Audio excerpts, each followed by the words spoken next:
Frater, frater. Aduh, selamat siang, frater. Siang. Saya punya pertanyaan, frater. Apa? Saya itu masih ragu tentang kebangkitan Kristus.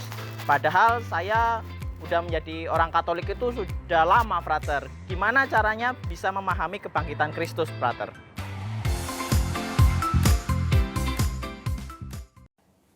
Halo teman-teman terkasih, pertanyaan tadi barangkali pernah terlintas di pikiran kita. Kita mempertanyakan keaslian dan kebenaran kisah kebangkitan Yesus.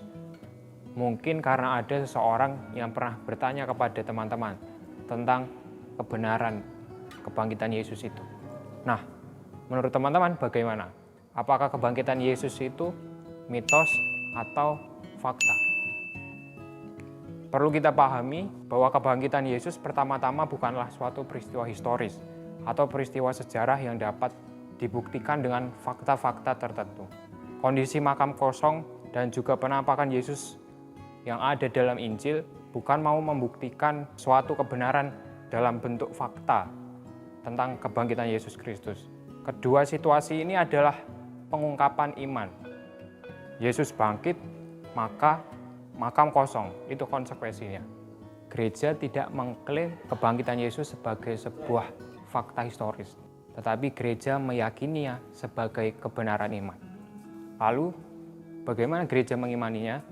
Iman gereja akan kebangkitan berpangkal pada pengalaman para rasul. Mengapa begitu? Karena para rasul sendiri yang merasakan pengalaman kebangkitan. Peristiwa itu mengubah hidup mereka. Sebelumnya, mereka pupus harapan karena kematian Yesus. Mereka meninggalkan Yesus ketika wafat di salib. Mereka kecewa, namun setelah mengalami sendiri pengalaman kebangkitan Yesus, mereka berubah. Mereka merasakan sukacita yang luar biasa. Mereka yakin nubuat para nabi tergenapi dalam diri Yesus. Kemudian mereka hidup sebagai pewarta kebangkitan dengan berapi-api. Mereka mewartakan kebangkitan itu ke seluruh dunia. Bahkan mereka rela mati. Nah, teman-teman, seandainya para rasul itu tidak mewartakan sebuah kebenaran iman, mungkinkah mereka mau mati demi sebuah kebohongan? Tentu tidak loh. Maka dari itu, dari para rasul kita boleh yakin bahwa kebangkitan Yesus itu benar-benar ada, benar-benar terjadi. Dan sekali lagi, gereja mengimaninya sebagai sebuah kebenaran iman. Fakta dan kebenaran iman yang kita yakini itu tertuang dalam kredo kita yang berbunyi pada hari ketiga ia bangkit dari antara orang mati. Ini ingin menunjukkan bahwa Yesus juga hadir dan menyejarah dalam dunia kita. Sejarawan Yahudi Flavius Josephus pernah mengatakan dalam bukunya Antiquitates, ketika Pilatus karena mendengar bahwa ia dikenai tuduhan oleh orang-orang dengan jabatan tertinggi di antara kami, telah menjatuhkan hukuman salib kepadanya. Mereka yang dari mulanya sudah mengasihi dia tidak melepaskan kasih sayang mereka kepadanya. Pada hari ketiga, ia menampakkan diri kepada mereka dalam keadaan kembali hidup. Karena nabi-nabi Tuhan telah menubuatkan hal-hal ini dan tak terhitung banyaknya hal-hal menakjubkan lainnya mengenai dia. Fakta kebenaran iman itu juga menjadi dasar bahwa kita memang memiliki iman yang hidup. Contohnya hingga sekarang, fakta kebenaran iman ini digunakan sebagai dasar penulisan kitab suci.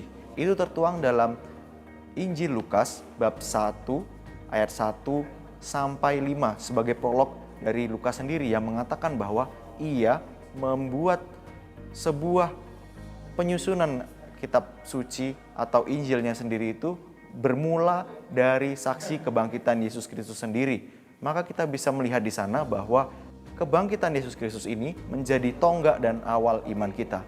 Teman-teman masih ragu? Saya akan memberikan satu bukti lagi. Surat Paulus kepada jemaat di Korintus mengatakan bahwa sia-sialah imanmu dan sia-sialah pewartaan kami jika kebangkitan Kristus itu tidak pernah ada. Nah, dari sini kita bisa melihat bahwa Paulus begitu menekankan bahwa kebangkitan Kristus itu benar-benar ada. dan benar-benar terjadi. Kita harus mengerti fakta di balik itu, di balik terjadinya teks itu. Teks Korintus ini ditemukan 15 tahun setelah kebangkitan Kristus. Maka tidak bisa disangsikan lagi bahwa teks ini begitu dekat dengan peristiwa kebangkitan dan dapat dicari saksi-saksi imannya untuk membuktikan kebenaran teks tersebut. Jadi, kita tidak perlu sangsi dan harus yakin bahwa kebangkitan adalah kebenaran iman yang harus kita yakini.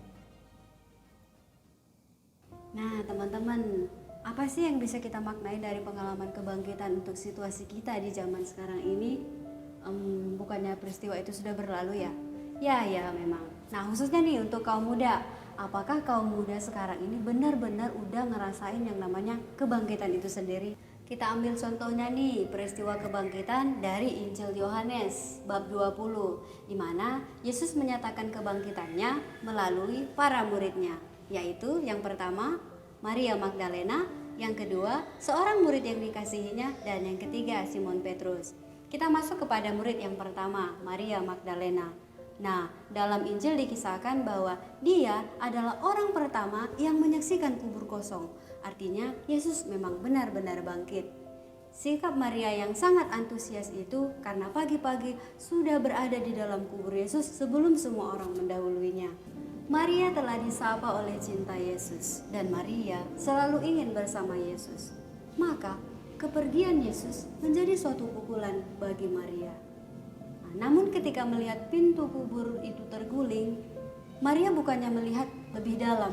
Justru Maria itu berhenti dan kemudian berpaling untuk memberitahu kepada murid yang lain bahwa Yesus telah diambil dari kubur. Yesus hilang dan tidak ada bersama mereka.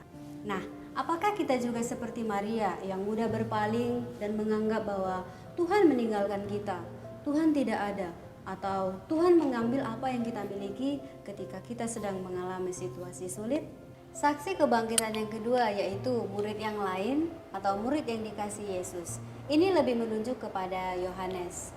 Dia berlari dengan penuh semangat mendahului yang lain sehingga tiba di pintu kubur Yesus lebih dahulu. Tetapi ketika melihat ke dalam dan dia tidak menemukan jenazah Yesus yang berbaring di sana, dia berhenti, ragu, lalu tidak meneruskan perjalanannya. Nah, apakah kita juga termasuk dalam tipe murid yang seperti ini? Kita selalu ingin mendahului orang lain, selalu ingin menjadi yang nomor satu. Padahal ketika kita tidak menemukan kenyataan yang sesuai dengan yang kita harapkan, kita menjadi ragu dan tidak meneruskan apa yang menjadi cita-cita dan harapan kita. Oke, teman-teman, seperti kita sudah dengar dalam penjelasan sebelumnya tentang peristiwa kebangkitan, berikut ini kita akan mendengar bagaimana sih relevansi peristiwa dan pengalaman kebangkitan Kristus. Kita telah mengimani bahwa peristiwa kebangkitan merupakan pangkal dan titik tolak iman Kristiani, di mana dari sanalah kita memandang karya keselamatan yang digenapi Allah dalam diri Yesus Kristus. Dimensi Yesus yang sungguh Allah dan sungguh manusia, sebab hanya Yesuslah yang mengalami kebangkitan dan merupakan sebagai suatu penyataan akan kemuliaannya. Kebangkitan itu sendiri merupakan pengalaman kita sebagai umat beriman dalam kehidupan sehari-hari, bahwa Yesus sungguh hidup, hadir, dan menyata dalam seluruh pesiarahan hidup kita. Namun, apakah kita sendiri sudah menyadari dan menjadi orang-orang yang sungguh mengalami akan peristiwa kebangkitan? Apa tandanya kita sudah mengalami peristiwa kebangkitan itu? Yakni saat kita merasakan akan kehadiran Roh Kudus yang menggerakkan kita dan menuntun kita untuk berbuat seperti Yesus. Berbuat seperti apa? Yaitu yang mencintai dan mau mengasihi sesama, rela berbagi dan menolong sesama, terlebih mereka yang sangat membutuhkan uluran tangan kasih kita, rindu berdoa dan mau dekat dengan Tuhan mau berupaya untuk berjuang dan bertahan dalam situasi sulit.